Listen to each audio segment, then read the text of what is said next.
এবারের ঈদের দিনটাও আমাকে অনেক কাঁদাবে। ভুলে যাওয়া কিছু মানুষের স্মৃতিগুলোকে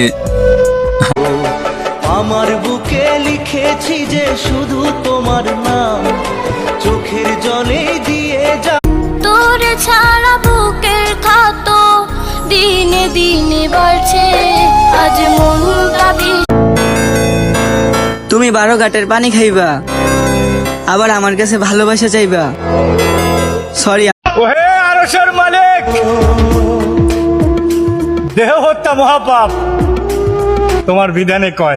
আত্মহত্যা করার পর ফ্যামিলির সবাই বলবে কেন রে তুই এমন করলি, কিন্তু স্মৃতিগুলো পিছু থেকে ডাকে বারে বার, বুকের মাঝে জমে। তোমার হাতে মেহেদি দেওয়া হইব, আমাকে এইদিকে গোসল করানো হইব। তোমারে গোসল করিয়ে রঙিন। আমরা কি ছাপড়ি রে যে রাস্তায় দিয়ে ঘুরমু? আমরা তো আকাশ দিয়ে উড়মু। গরিব দেখে সাইডে গেছিলা, এখন বড় লোকের হাত ধরছো, এখন কি তুমি সুখে আছো?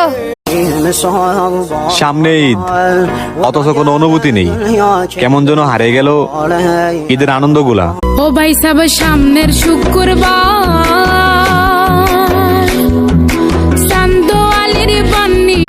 কিসের আবার ক্যারিয়ার? তুই ধান কাটবি আর আমি রান্না করব, আর দুপুরে তোর জন্য খাবার নিয়ে আসবো, আর তুই খেয়ে বলবি। তুমি মদ খাও তবু নামাজে আসো, তুমি জেনা করো তবু নামাজে আসো। রব জিজ্ঞেস করবে বান্দারে তুই কি জান্নাত চাস না? বান্দা বলে যে মওলা জান্নাত চাই না, তোমারে চাই, তোমারে চাই, তোমারে চাই।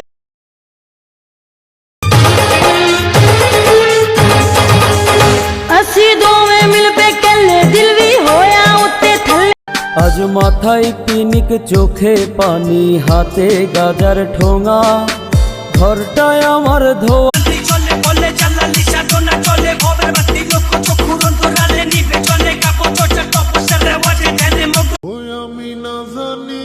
শখের একটা আয়না পছন্দ করছিলাম, আয়নার দাম ছিল 25 টাকা।